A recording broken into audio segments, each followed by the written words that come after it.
Hello, everyone. My name is Kevin Wheeler, and I'm very pleased to be with you today for your Talent Acquisition Day of Learning. In this module, I'm going to talk to you about some of the emerging trends that I think will have a significant impact on talent acquisition in the 21st century.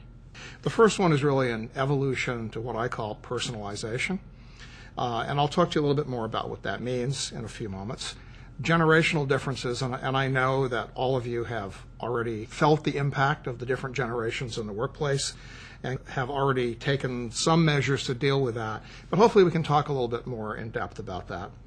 Also, it's the dawn of a new era, and it's the dawn of the age of women, and I think it's a very interesting phenomena here in the Western world particularly, but it's also happening in Asia and China and other parts of the world as well, where truly women are coming into their own. And we'll spend a few more minutes talking about that. But it will have a tremendous impact on organizational life, as most of us who work in organizations know how male-dominated they are today. We're also going to be living in much more a virtual world than we have, and particularly in what I call online communities, or also known as social networks. And we'll talk about those and the impact that those have. And then we'll kind of finish up with the last big trend, which I think will impact us a little later in this decade, or perhaps in the next decade, but it's the new and emerging work styles that we're all going to be experiencing. So let's dive in and talk a little bit about this evolution to personalization. What do I mean by that? You know, it sounds like a sort of highfalutin to talk about personalization, but I'll tell you, it really means that it's the end of the age of mass everything. You know, we had mass communication, we had mass production, and we've kind of lived in an era of the 20th century where we all thought mass was good, and it was good. It lowered prices and it made a lot of things available to us, but now we've entered a new era, and this is the era where you have it your way. McDonald's slogan really comes true for almost everything that we do. And it's really an interesting phenomenon that Time Magazine actually recognized a couple of years ago. And the cover of their magazine, where they have a Person of the Year that they present each January, had on the cover you. And it's really nice to know people that have been on the cover of Time Magazine. But we've all kind of been there. And I thought that was very prescient of Time to be able to identify that trend and actually put that on the cover of their magazine. Tom Malone, who's a professor at MIT, he's written a number of books on work and the future of work. He has a quote that says that the fundamental unit of the new economy is not the corporation, but the individual. And so I think you're going to see in a lot of the things I talk about in the generations and a lot of other things that we talk about where it's really about doing it the way you want it done, having work the way you want to work, having flexibility in how you work, in having choices about almost everything. And we're not used to that in HR. You know, we've really been brought up in an age where one size fits all, where one HR policy is fair for everybody, so it's the same for everybody. Well, that era is over, and we're going to struggle with both legally and internally, policy-wise, how we deal with that. And it's going to be already is an interesting issue for a lot of companies. I'm sure you may already be experiencing that. But what comes out of all this is a whole set of new norms, or social norms, I call them. And the first one is that, you know, the internet really means you can customize anything you want. We customize our news. I mean, ask yourself, how many of you read a paper newspaper versus getting your news on the internet? And if you do get your news on the internet, and increasingly if you're under 30, the statistics show nobody reads a newspaper. And I was just reading just a couple of days ago in the paper how newspaper revenues have just about fallen to the lowest level ever in the history of newspapers. And I think you're going to see a whole bunch of newspapers disappearing in the next few months and years as they struggle to figure out how to remain relevant to people and how do you get people to read them. And it's really a baby boomer thing to read newspapers. So you go on the internet and you choose what you'll read for news. You put together your own page. If you use something like iGoogle or even MSNBC or any of these sites, you can compose your own page and put your own news on there. And so what does this mean inside an organization? It means I want to be able to customize my work. It means I certainly want to be able to customize things like my benefits and have a lot of choices over those things. It means I want input to outcomes. It means that this era of just saying, do what you're told, is completely over. And it's going to be a real struggle for us to adapt to that. And as recruiters, I think you're already seeing it. You're out there and you're saying, I want this, I want that, and we say it's arrogance or we say it's impudence or whatever it is, but it's reality. And we have to educate our hiring managers, and we have to understand ourselves that it's a new era. And the rules that applied to our generations are not going to apply anymore. And it's a matter of an evolutionary adaptation to this that we have to deal with, not resistance, because resistance isn't going to get us anywhere. So let's talk a little bit about these generations. And it's kind of fun to talk about it. And I know you've probably already talked about it and heard about generations a lot. But I think an overview of this is just important to frame the rest of what I'm going to be talking about today. So there's really three big generations in the workplace today. There's the baby boomers, which are those who are in their, I like to say they're in their 50s. But people late 40s, 50s, and even early 60s fit this generation of the baby boomer. Then we've got the Gen X, which really is sort of the core of mid-management today. And these are people, again, in their 40s. Okay, generally, early 40s, late 30s. These are your core Gen X workers. And then the emerging and incoming new generation of Gen Y, which are really the 20-somethings. Okay, so those are the three big generations that are currently in the workplace. And pretty soon we'll be dealing with another generation. And we're most likely going to have four in the workplace at the same time. And that's this youngest generation, which is probably around 16 to 18 right now, which they're sort of calling Gen M for mobile. And we'll talk about what that means in a few minutes, but it's got some serious implications for recruiting. Let's just talk about numbers, because numbers are really important to frame this. The boomers, the biggest group that ever lived. I mean, we're talking 90 million in America, baby boomers.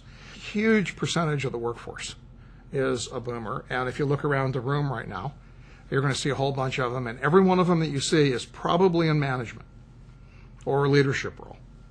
And so you've got this sort of aging group of people who in some ways are quite disconnected from the Gen Y, who are running the show. And they've written the rules, they've written the policies, and they pretty much like what they've got. So it's a real clash, particularly with Gen X and with Gen Y. But Gen Y and Gen X are dealing with that clash in a different way, which we'll talk about. And the next group are the Gen X, and they're the tiniest generation that's been in America in a century. For some reason, we didn't have a lot of babies in that era of time, and the number of them is around 38 to 40 million, almost half the size of the baby boomers. It's often called the sandwich generation because it's right in the middle between these two big ones of boomer and Y. And Gen Y is another huge one, very close to boomer, probably around 80 million Gen Y. So you've got Gen X, which is a small group in the midst of management right now, early stages of mid-level management, and they're literally being crushed by two huge generations. Boomers, which aren't going to go anywhere quickly, and the Y, which are coming in very rapidly. And unfortunately, in some ways, many of the values of X clash with both the values of boomers and the values of Gen Y. And this presents recruiting issues, HR issues, and management issues that we're going to be dealing with for quite some time in the future. But let's just look at what boomers like. And I think if I asked you, you'd come up with all of these. But they really like security. That's number one thing they look for. They like to have had, and most of them have had, a career in one company, maybe two. But they take great pride in having been 25 or 30 years in a company. And they are very loyal to their company. And there's absolutely nothing wrong with that, but it's a very different mindset from Gen X and Gen Y. They're willing to go the extra mile for some future reward because they know they're going to be around.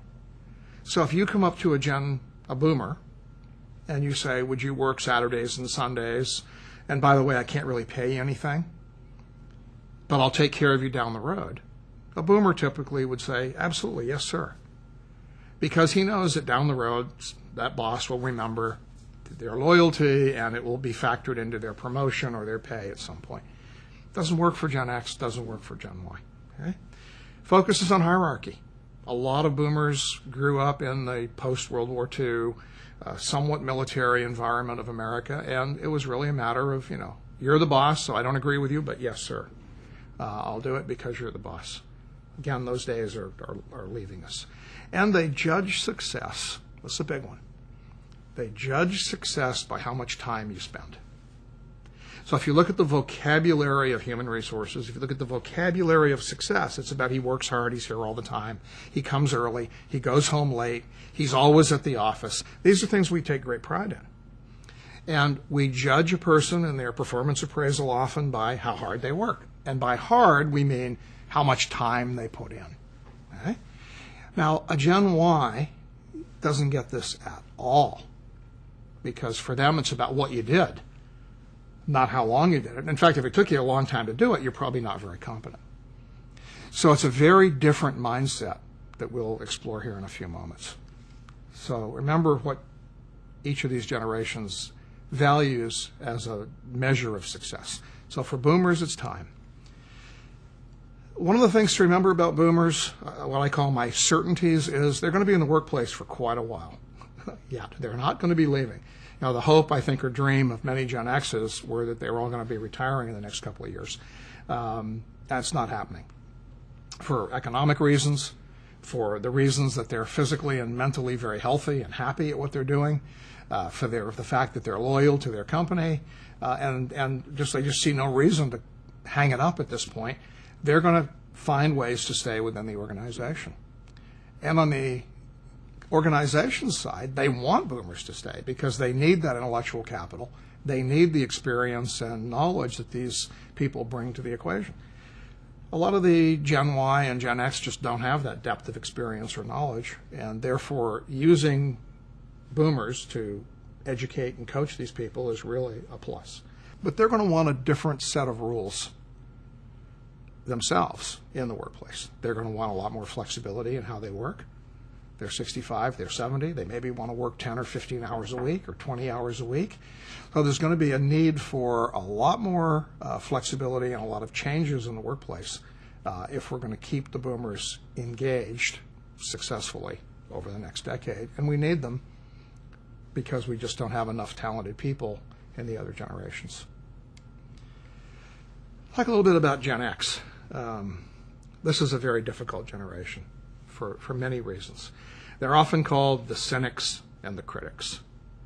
And this is the generation that you most typically hear the phrase from them, what's in it for me?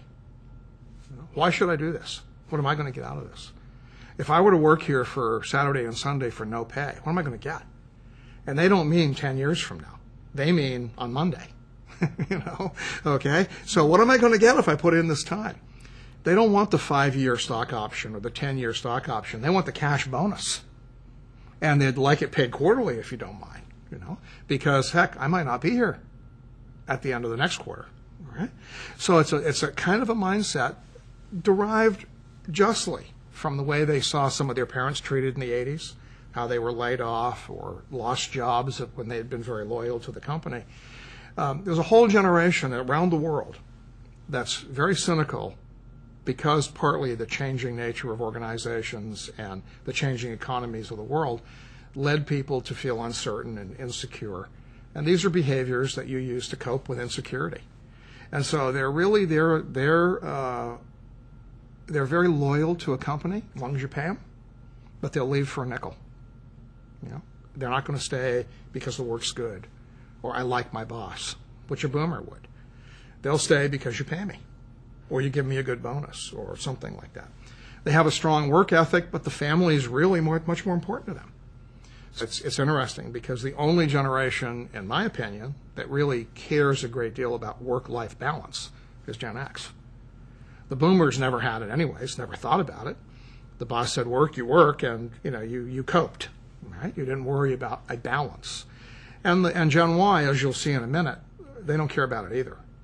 But Gen X is the generation that thinks that not only is it important, but it ought to be legislated in some way. Probably we should have a law passed that, at 5 o'clock it's illegal to work past that, And meanwhile, they're forcing corporations to put in policies like that mandate You can't fire somebody, or you can't force them to work on the weekends and so forth. And you hear Gen X saying, at 6 o'clock, I got a T-ball game for my son, I'm out of here.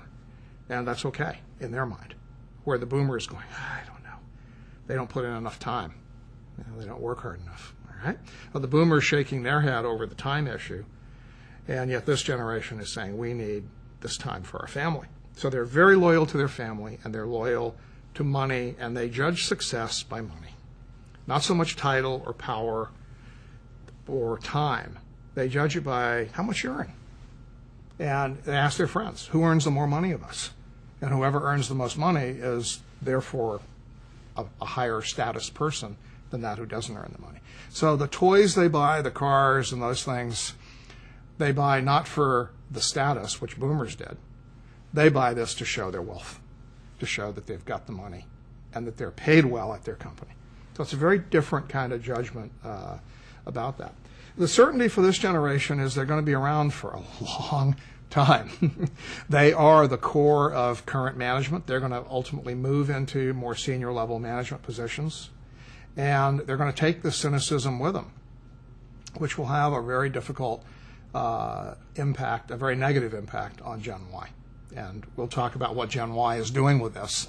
But I think I could safely say that for many companies, if they have real core Gen Xers, it's going to be really hard to recruit people. It's going to be very hard to recruit good people into your company. And I think Gen X needs a lot of educating and training about how attitudes have to shift and change, perhaps, to deal with this emerging generation. They're very hard to please. They don't have much loyalty. They will leave very easily for more money. So these are things you have to deal with and understand are realities of this generation. It's not about liking or disliking any of these generations. It's understanding the realities of these generations and having strategies to deal with them. And it's different folks, different strokes for different folks. And I think that's the lesson HR and recruiting has to learn. And then we come to this last generation, the Gen Y. It's the next dominant generation. It's going to be in the workplace longer than any of the others, and it will rewrite all the rules. It will restructure corporations. So I can pretty much guarantee you if you come back in 50 years, if we could live that long and come back, you'd be shocked at what you see in the corporate world. It's going to be a very different space, probably unimaginable to boomers, of what this space is going to look like in the future. And we'll talk about that down the road. But this is the most diverse, the most confident, the most economically self-sufficient generation that's ever lived in the United States or in the world. So no matter what country you go to in the world, this generation has more purchasing power, is economically better off than any previous generation. Even if that's, by our standards, not very much, it's still better than it was for their parents or their grandparents. So that's a big deal. They have been brought up in a very different way, highly protected by their parents. This is a generation that really, as one speaker who's quite popular on this talks about, they've never had a boo-boo, they've never eaten dirt, and they've never been alone in their life. So if you think about it, they are monitored with baby monitors and video cameras and audio equipment in their bedrooms from the moment they're born. If they make one little moan, mom and dad race to the bedroom to check out the child and make sure they're okay. They have all sports activities are supervised. Most are team activities. Very few activities in the sporting world for this generation have been individual competitive activities, much more likely they're on a team sport. And they're supported by the whole family, grandma, mother, father, aunts, uncles, everybody's there watching them at the game. So they expect to be surrounded by people who are supportive. They expect to be coached. They expect to pretty much have things the way they like them, because that's how we've raised them. They've also gone to schools where learning is more group-focused and group-oriented, and they've done a lot of group projects. I know that when my son was in school, in elementary school, and he's just an early Gen Y, they had, I'd say half their homework was group projects, where they would have to get together with friends and do their projects or write papers and submit them together, where I did 90% of my work at that age was individual work. So it's a huge shift in who does the work and how it's done. very high ethical standards, very demanding that companies be ethical, be green, environmentally sensitive. They're really focused on that, and I could give you a lot of examples of companies that have taken that to heart, like General Electric, which has had a huge green recruiting campaign that's been highly successful on campus.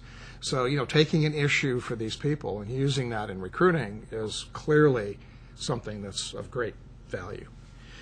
They're connected all the time. They are a mobile, connected generation. Not as much as the one coming behind them, but still, they expect to have their internet connection and their cell phone, and they expect to be texting and talking to people all the time. So limiting that in the workplace or preventing them from doing that is a real negative in their mind. They want to have fun at work. They don't understand why boomers in particular take everything so seriously and walk around wearing stiff old clothing and salute everybody. And why can't we have some fun around here? Why can't we let our hair down and goof off a little bit? And it's a good question. I think we have to ask ourselves, why can't we have more fun around here? And why do we have to be so serious? They demand real open access to information about the company. They don't like secret stuff, like, they want to know how much everybody gets paid. They're very willing to share that with each other, to the horror of HR. And they expect that all salaries should be published. They just don't understand why you keep this secret. So it goes back to that personalization and the internet thing I talked about before. It's really hard to have a secret in the age of the internet. And so a lot of us, and boomers in particular, have this idea that we protect information, we control information. It's a really bad idea, and it really turns off Gen Y, because you can't protect it, you can't keep it secret. So how do they judge success? They judge success by getting rewarded for what they do. Now that seems like, gee, don't we all? No. Boomers expect to get rewarded for the time they spend, whether it results in anything or not. I put a lot of time in, I should be paid for it. Gen X is very similar in some ways. They expect to get paid for their effort, where this generation is really more focused on the results. And if we write some software and it generates a lot of profit for the company, why don't we get to share some of that?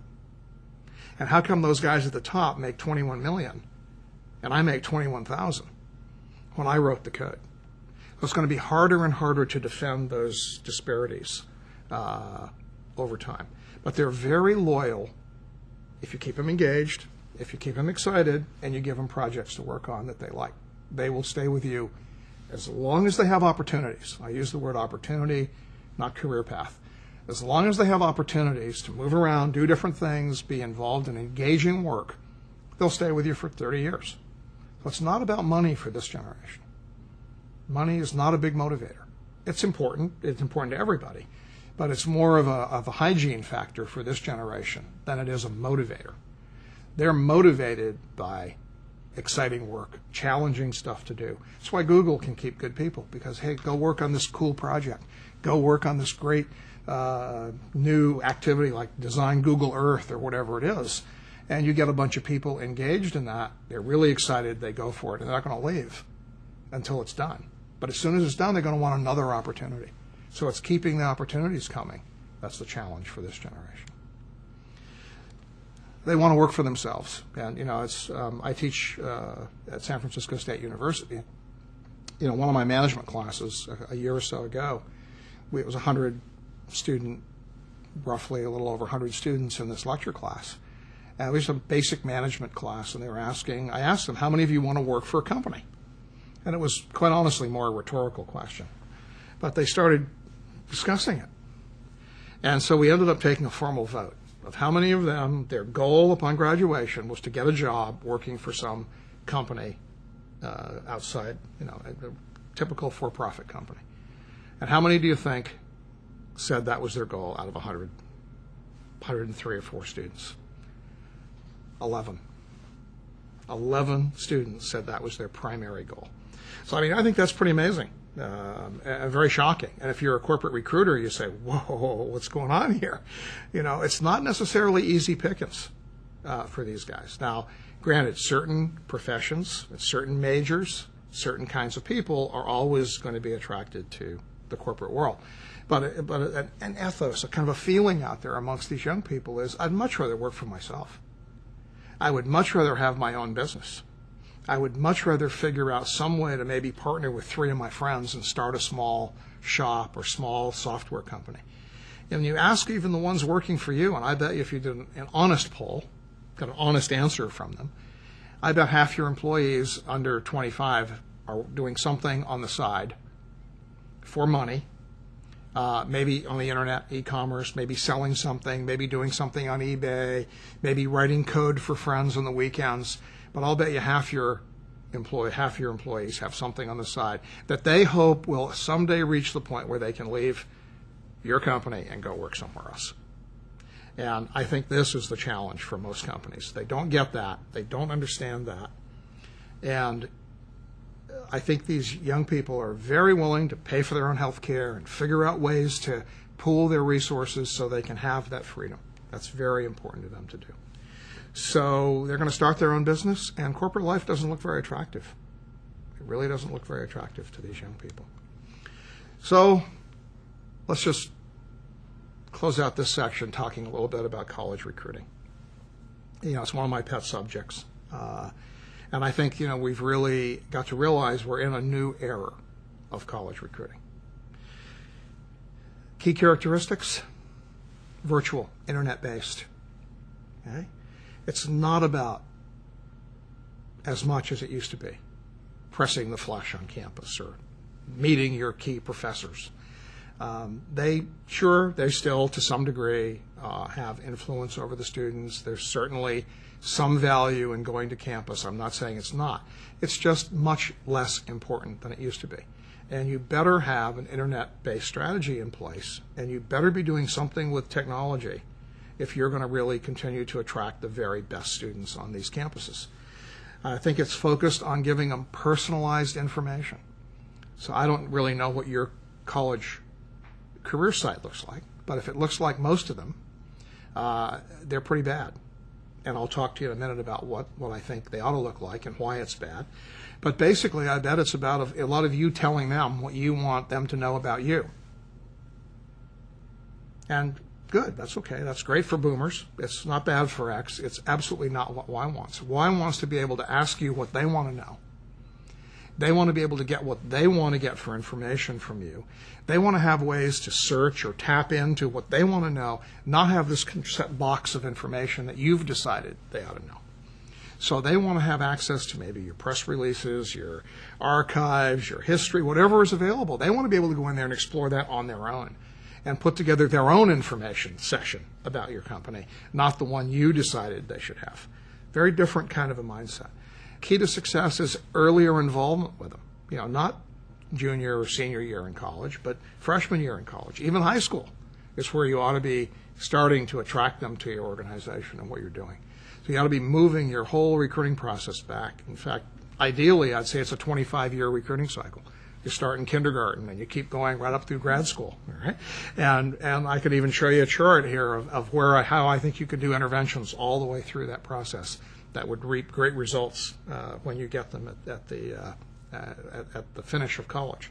I think you got to think about what's going on out there, and it may not yet be happening with engineering students and technical students, but the number of students getting their degree without ever setting foot on a campus at all is soaring in the United States. Schools like Capella, University of Phoenix, University of Maryland. In fact, Harvard is offering a complete master's degree without ever going to campus at all. How are you recruiting them? And I asked this to every college recruiter out there, and they can't give me an answer. And right now you can get away with it because it's a small percent. But that percent is growing exponentially. And 10 or 15 years from now, maybe even sooner than that, you're going to be missing a whole lot of really, really capable people because you have no way to recruit people virtually who never set their foot on any campus. So that's a whole area. And I think you've got to really think about what is the best way to get at these people. And it's probably through internships, part-time work, a lot more kinds of involvement with people in your various sites and locations than it is with a couple of visits to campus for some information sessions. Okay, in fact, I think the current college programs that I see are usually, I'll just say they remind me of my dad's '62 Cadillac. They're sort of very sleek, beautiful, probably in great shape, quite comfortable, but totally out of date, right? And completely inadequate for modern freeway driving or high-speed maneuvering, okay? Nice car, nothing wrong with it, but it's not a modern vehicle. And that's what I look at college recruiting programs today. They're nice, they're wonderful, they're comfortable, you love what you do, you're probably really, really good at what you do. I'm sure you make a lot of great hires, and, why change? And I think you just have to accept the fact that the world is speeding by us. And those programs, well, yeah, they still work, are increasingly less successful. In fact, I'll be bold enough to tell you that I think people that go to career centers on campus for the most part, who go to internal college-sponsored career fairs, are, in my opinion, almost always your, what I would call second-tier candidates. They're the conservative, conformist, do what I'm told, good boy and girl. And for most companies, if you want innovative, creative, exciting people that are going to challenge the status quo and build that next set of new products, that's not who you want. You want the person that got their job by going on your internet, by finding some backdoor way, by using some kind of more aggressive and innovative method to get their job. So I just leave that for you as a thought to think about. But I think that the current programs are built on often what I call suspect criteria for success. I don't think that necessarily the school you go to or the GPA that you have is really what equates to success in corporations. And I've done numerous statistical studies in a number of companies over all their college hires over the years, looked at their GPAs, looked at what schools they went to, and matched that up to their internal progress, their performance inside the company, the opinions of hiring managers, and so forth. And there's no correlation between the school they went to and that success. People that have gone to relatively mediocre schools have often risen up to very high levels in the company very quickly. Those that have gone to some of the most prestigious schools in the world are still stuck at, level 1 engineering. Okay? What matters is who you are, not where you went to school, not what your GPA was. What matters is what kind of a person are you? And do you really fit our culture? And do you have the spirit and the excitement and the creativity to move forward in the company? And again, I would rather hire a college student in who was a bit of a maverick, who sort of broke some of the rules, because, darn it, the old rules aren't going to hold for very long, and you need people that can stretch those a little bit. And I'll bet you if you look at some of your very best people, the ones that you as a company say, wow, these guys are great, I'll bet you they're a little different in some way or another. I'll bet you there weren't the conformist ones who came in from the best school with a 4.0 GPA. So take a look at your assumptions, do some research, and challenge yourself about these things, Focus on key schools. Okay, yeah, great, been done for 1 million years. Everybody's got a key school. Guess what? They're all exactly the same schools. I was just sitting here talking to one of your people earlier about their key schools. They were the same key schools that our company had 20 years ago, exactly the same ones, all right? Almost to a letter. And if you spend more than 3 minutes picking them, something's wrong, because you just go down the list and check them off. You know what they are. What good are key schools? Key schools were good originally because when you had to travel physically to a school, you could only go to a few. And how did you limit the ones you went to? Well, you had some key school criteria. Now you can go to every school in the world virtually. So why don't you go to them all? Why pick 5 or 6 key schools? I don't get it. It makes no sense. You've got schools in India, in China, in England that are fantastic. Go there. You've got schools you probably don't even know you have because you've never been, because you can only go to 8, 10, 12 campuses in a year. You can go to 1,000 virtually. So just think of what virtualization could do for you if you were willing to get out there and do it. So, relying on all this yesterday stuff will result in a bunch of yesterday people. And if you want an organization filled with yesterday people, keep your program. But if you want tomorrow's people, you've got to break out of that. You've got to find new and more exciting ways to find your people. You've got to really reinvent your college recruiting program. I've got a grid that I use that on the one side it shows the candidate types, college kids that are passive and active. And along the bottom, I've got about traditional thinking and innovative thinking. So the key really to me would be, what do you do to take an active student who knows about your company and wants to work for it? And how do you in a more innovative way, tap that person and get them convinced to come work for you? And you can see on the grid that, things like chat rooms and email and virtual marketing, having a really cool, fun, interactive website that lets them explore the company the way they want to explore it, might be ways to do that. How about a social network for college kids where they can maybe talk to each other, maybe talk to college kids that got hired in your company last year and talk about their experiences in going through that process? What about something like a Twitter, which is a mini blog that some of you may have heard of, which allows you to send out a 140-character message to someone's cell phone and tell them about the jobs you've got at Raytheon. And then they can go to the website and look at more detail about those jobs. So if you're an active candidate, those things might be really cool to try out. If you're a passive candidate, what's innovative there? How do you get to them? Well, there's a lot of really cool things that you can get at. And those passive candidates are probably some of the ones you really want to have. You just don't know it, and they don't know it. So how do you make them know that they would like to work for Raytheon? Well, maybe you come up with a contest of some sort that has nothing to do with recruiting. Maybe it's a contest that will excite them. Maybe it's play some game, and the best winner will get a prize. But in the process, you're selling Raytheon to them, or you're selling your company to them in that process, okay? Maybe it's having a blog that's about just life in general, but it's written by someone from Raytheon. Maybe it's about employment in general, but it's written by someone at Raytheon that college students might become attracted to and start reading. Maybe it's about putting some scouts on campus, some planted students that maybe were interns in a summer. And when they go back to campus, you say, look, you talk up Raytheon.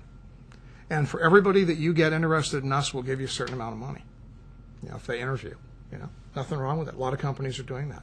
Maybe you hold some focus groups on campus about some issue that you probably don't really care about, but it's a front to get to know these kids. So maybe it's like you hold a focus group on what cool technology did they wish they had that you guys might be able to develop. And in the process of that focus group, you get to listen to and talk to a whole bunch of students that then you might want to recruit later and who would never come to your career fair or do anything for you. And maybe you have a website that's up there for no ostensible recruiting purpose. Microsoft has one they call K9, which is a highly technical site where you can go and talk about Vista and XP and all kinds of operating system issues. And hundreds of students get on this site and academics to ask questions and comment and interface with the gurus at Microsoft. And the recruiters lurk in the background and recruit about 10% of those people every year. So you have a website that's got nothing to do with recruiting to get at these passive candidates. So I've given you a bunch of ideas. I've probably stimulated a lot of anger and issues out there in the audience. So why don't we take a break here for a few minutes, and you get together and talk about some of these issues I brought up and see where you agree or disagree with me, and then I'll be back in a little bit.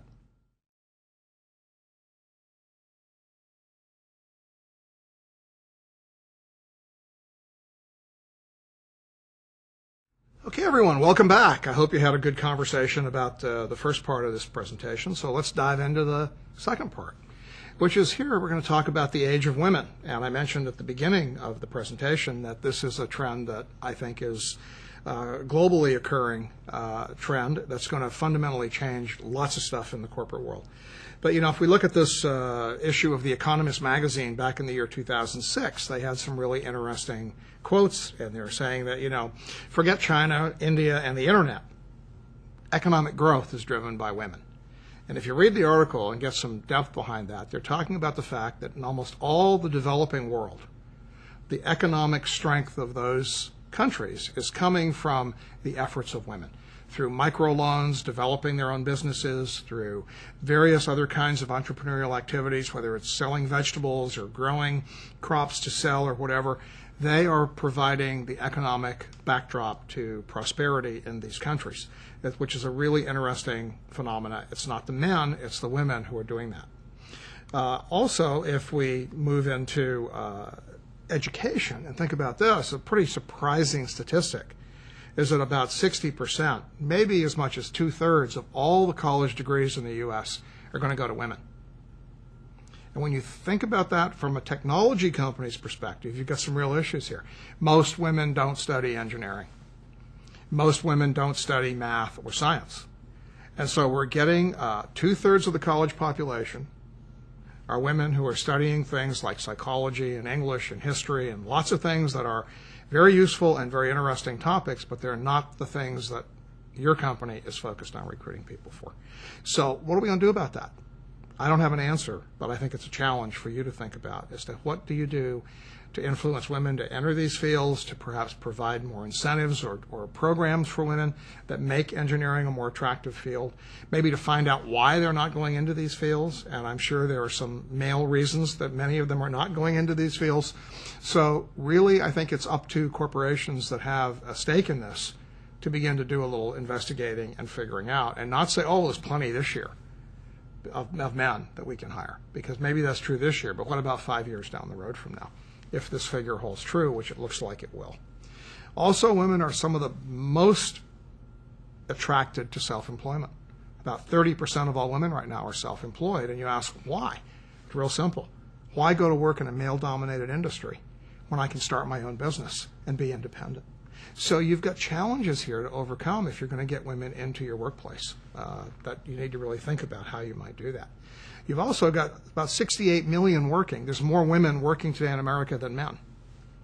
So you've got more women working, you've got more women in school, and most of them aren't interested in a career in your company. That's a real challenge.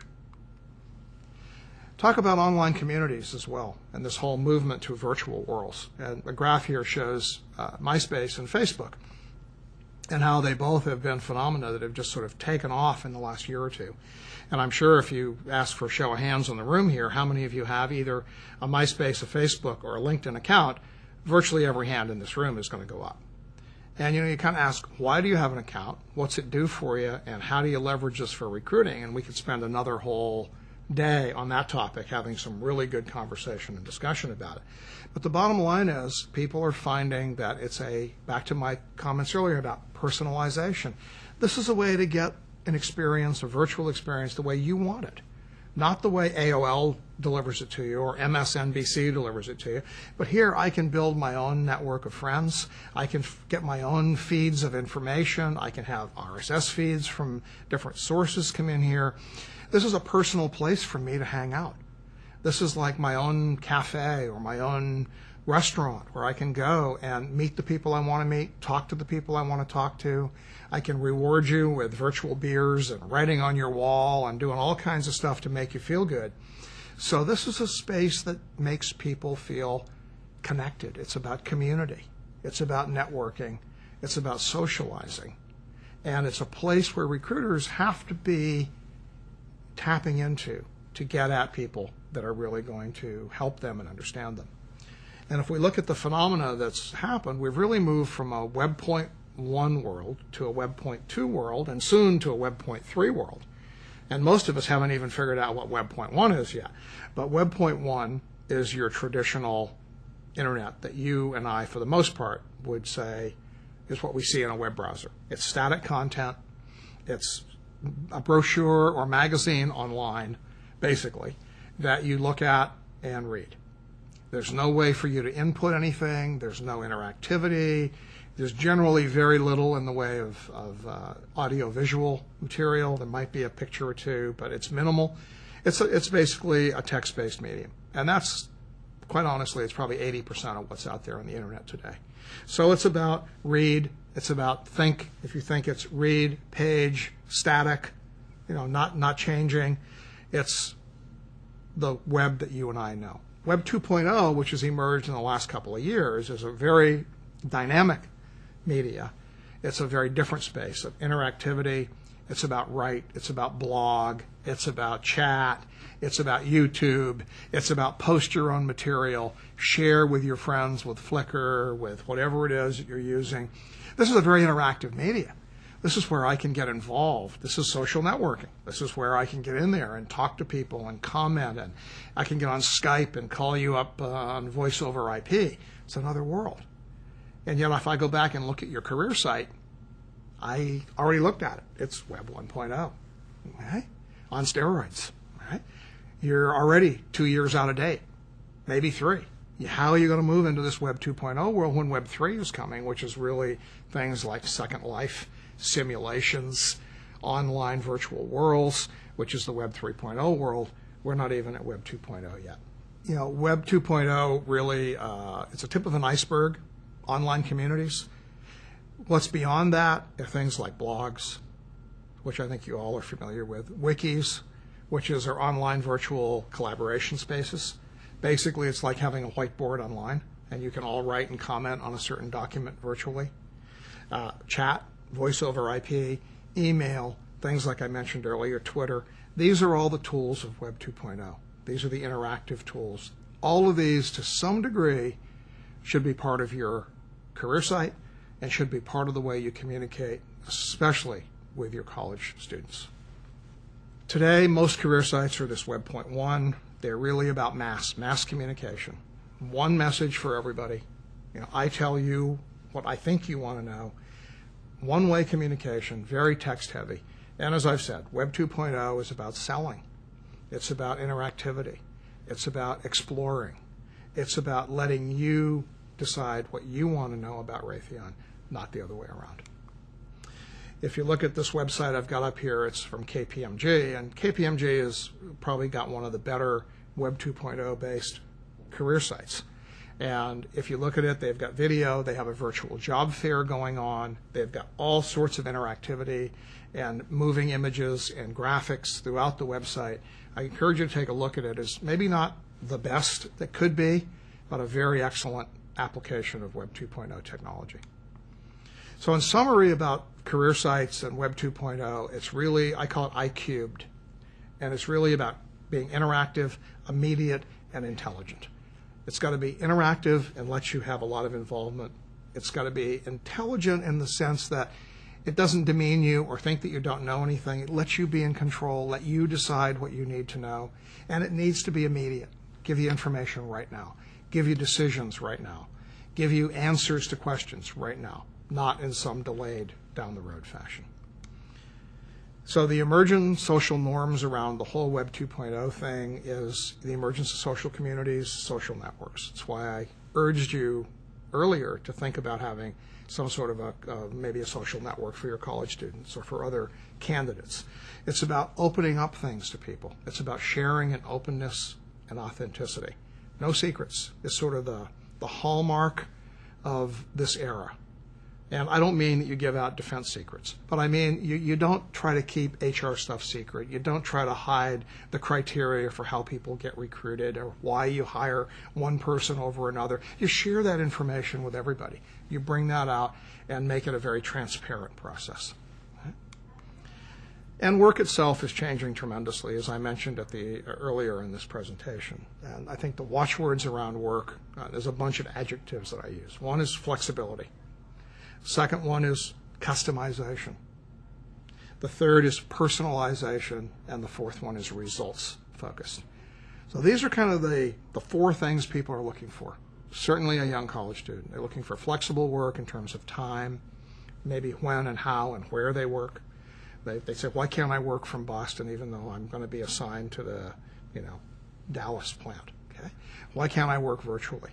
Why don't you judge what I do on my results, not on how much time I put in or whether I'm at work at 8 in the morning or not? Give me a project to do and see if it's done on time. Okay? They want to be able to customize their work and say, I'm not sure I really want to do, I'll do that, but I'd also like to do this. Could I add that to this? That's about opportunity. That's about this giving them some choice. And it's personalizing, being able to personalize the job and say, this is my job, not your job, which is why we really need to ultimately look at job descriptions. I think we probably need to throw them away and look at some other ways to attract people to very broad generic things like engineer. That would be the job description. And then figure out exactly what kind of engineer once they're already employed in the company. So these are far out things, I know, but this is what I think we're going to have to start looking at down the road just a few months, if not a few weeks. So the old work style, to me, was you work for an organization, you have a career with one company, maybe two, you're dependent on the organization for your security and your health care and your survival, and its focus is on status and level, and there's a bit of fear that if I lose my job, I'm in deep trouble. And the new emerging work style is I'd call self-sufficiency. I work for myself. I have maybe multiple careers. I may be an engineer for a while, then I may switch and become a photographer. I may, take 2 years off and try to do the Tour de France. It's a multiple career kind of a life. It's careers that span a whole set of skills and industries.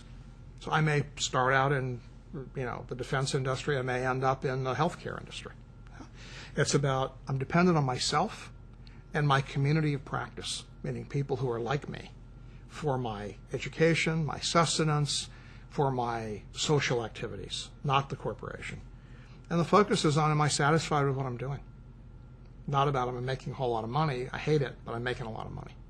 That's a really different shift from many of us in our attitudes. And young people are signing up for this emerging style.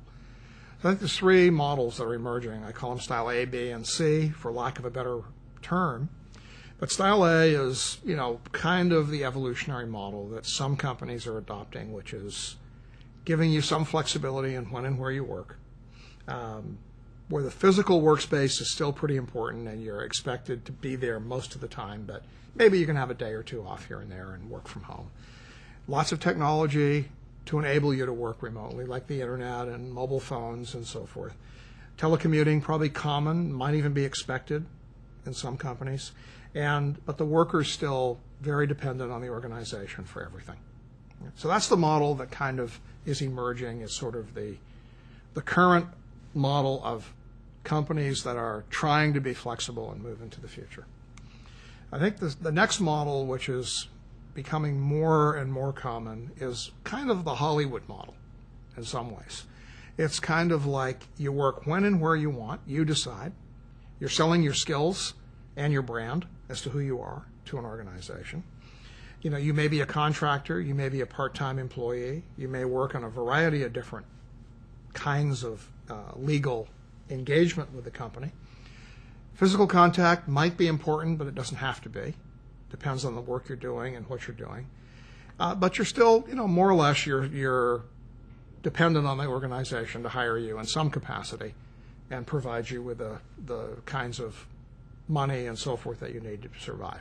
But this is a model that's quite common, and a lot of companies with key people, at least, are adopting this model. So if you have like key engineers that you need design people, you might use this model with those people so that they don't leave and go somewhere else. Then the model that's probably down the road, tomorrow's model, what I think will ultimately become more of a standard model, is where you don't work for an organization at all. You're really focused on taking care of your own career and your own benefits and health care and so forth. You do that on your own. You contract your work. Basically, this is the consultant model. All right? You consult with a company, you sell your work, you maybe sign a contract for 6 months or a year to provide some kind of work to that organization. You could sign a 5-year contract. Doesn't matter. I think you're going to see, much to the horror of many HR professionals, much more contracted work over the next 20 years. Huge growth in it. Where, you'll get a lot of your education and your social activity from a community of practice of people like you outside of the organization. And you'll just work in the organization doing whatever it is that you do. That's your job. A lot of networks and a lot of market domination around how much you can sell your skills for. It's how good are you, what's your brand, and how much are you willing to work for. So I think you're going to see all 3 of these intermingling over the next few years. Some will choose the first, some the second, and some the third. The choice that you guys have is, how do we accommodate all 3 of these? Which ones do we accommodate? Do we accommodate them all or not? And I think really successful companies will accommodate all 3 of these models and find ways to have people from all 3 of these working together in the company. You're seeing it a little bit at Google. A few other companies are starting to begin to look at some of these models. Sun Microsystems, quite a few have begun to explore some versions of these models. So I think in the new worker skills that are going to be necessary are very different than the skills that we used to have. The old skills were one culture, U.S. or locally based, self-focused work. You work on your personal projects, things you do yourself. The organization's responsible for you, takes care of you. Rigid, there's one right way to do stuff, and you need direction, and you're given that by management. That's sort of the model that was invented around 1910 for the factory world, and is pretty much the way it is today. The emerging model is multicultural competence. You better understand people from different cultures and how to interface and interact with them. Global awareness, teamwork, accepting and taking personal responsibility for what you do, being adaptable, being able to direct yourself in your career, and being digitally competent, I call it. In other words, technically savvy, understanding the internet. Okay? So those are the skills that I think are critical for the next few years. I'm going to give you another break now. I'm going to let you go out, talk about some of these things, talk about women, talk about their role, talk about emerging work styles. We'll be back in a few minutes, and then we'll talk about the skills you need as recruiters to be successful in the 21st century.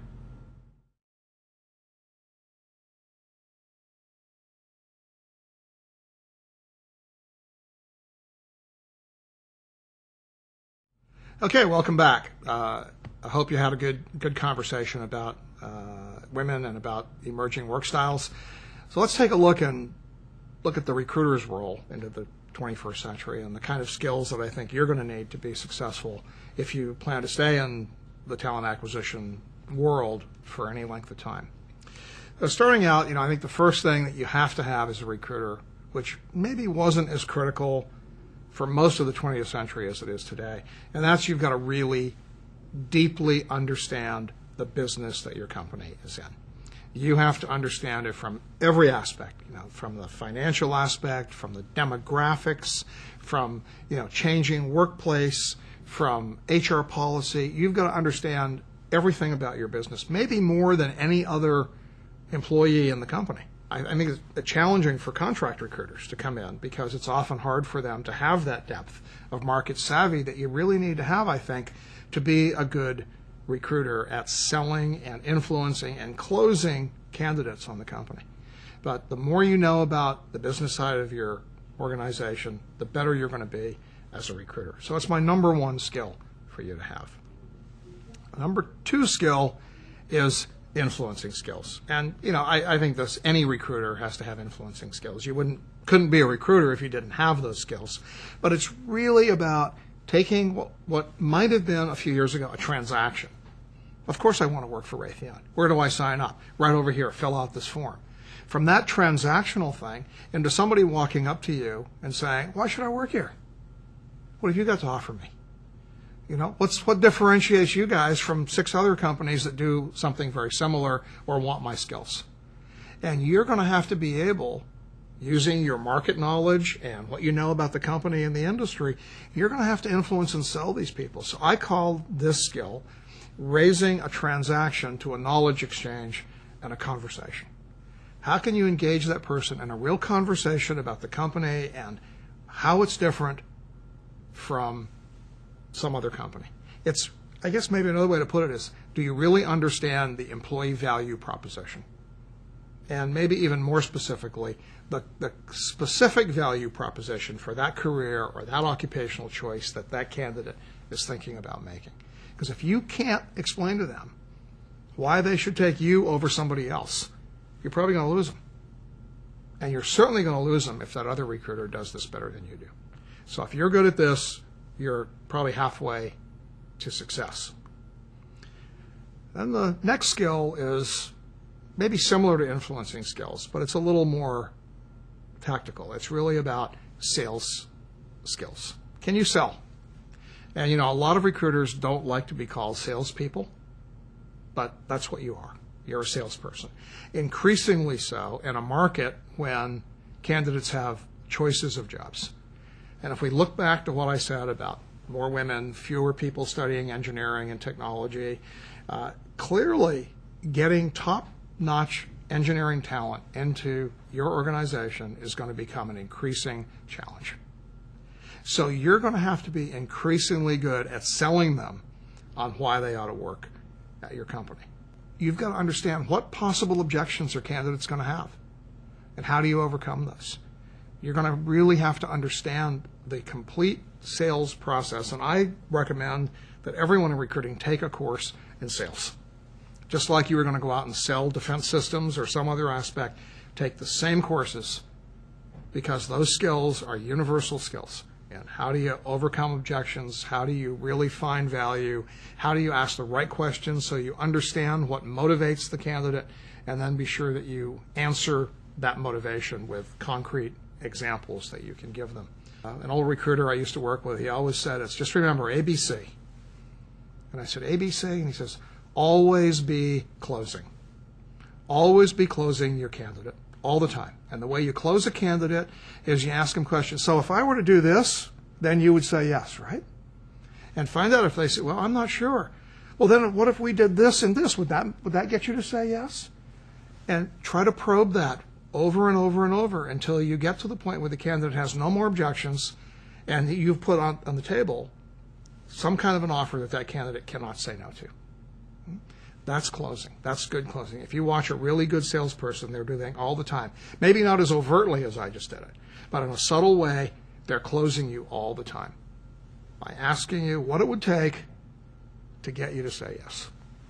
So being able to close, being able to sell is a critical skill.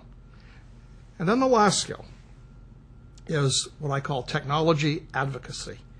Do you understand? Do you love technology? Because if you don't love technology, if you don't love the internet and the virtual world out there, you're going to be decreasingly successful as a recruiter. You have to understand and love the tools that are out there today. So all of the very best recruiters I know in the corporate world are clearly people who understand how to use social networks, who know how to use internet, who know how to use email, who know how to use Twitter and blogs and all the other tools of our profession. Not to say that any one of those is a magic bullet, not to say that basic recruiting skills aren't important. I think you just heard me talk about how important they are. But this is the edge skills. These are the skills that give you that edge over anybody else, that will help you really reach out, find the candidates that nobody else can find, get out and talk to the people that nobody else can talk to. So, you've got to be willing to experiment with technology, try it out.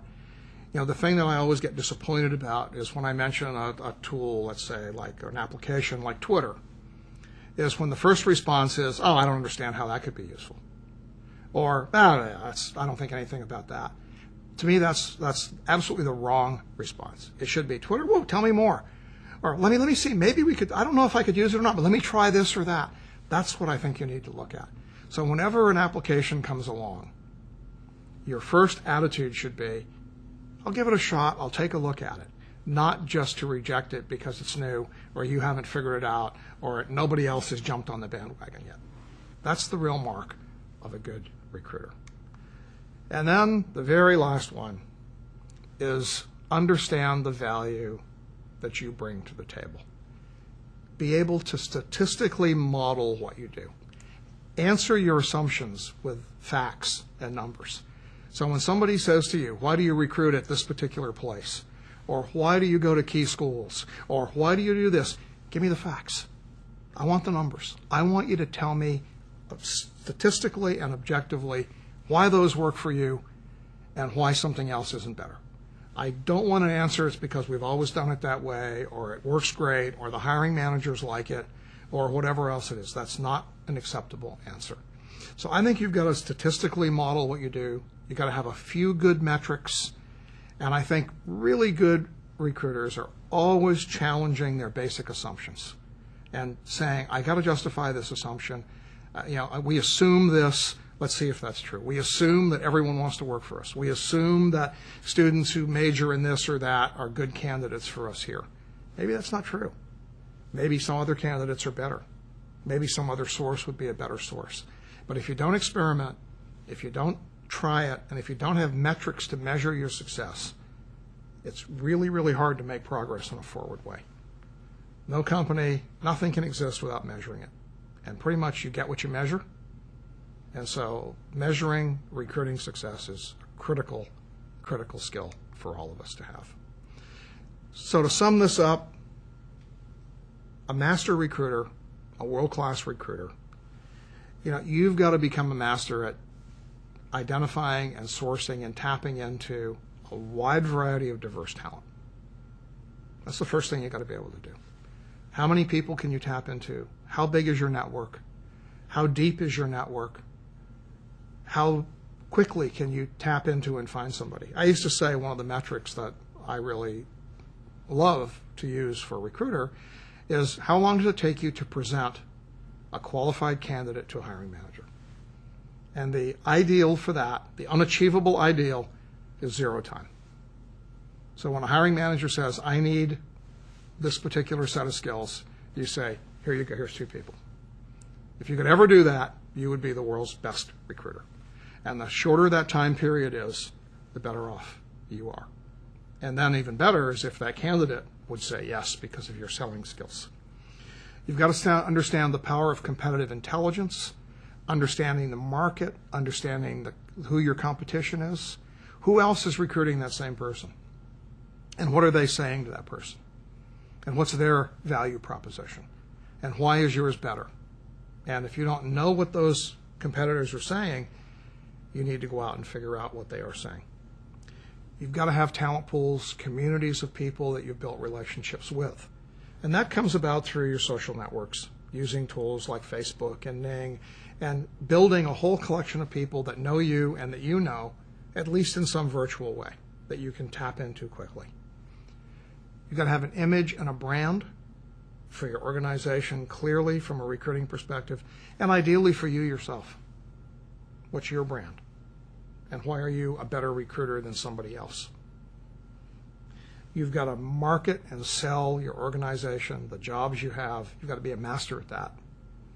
And I think lastly, you've got to be willing to creatively experiment with new processes, new techniques, and most of all, new technology. So with that, I thank you for the hour that I've spent with you. I hope it's been productive. I hope you'll have some great conversations at the end of this, and best of luck to you in the 21st century.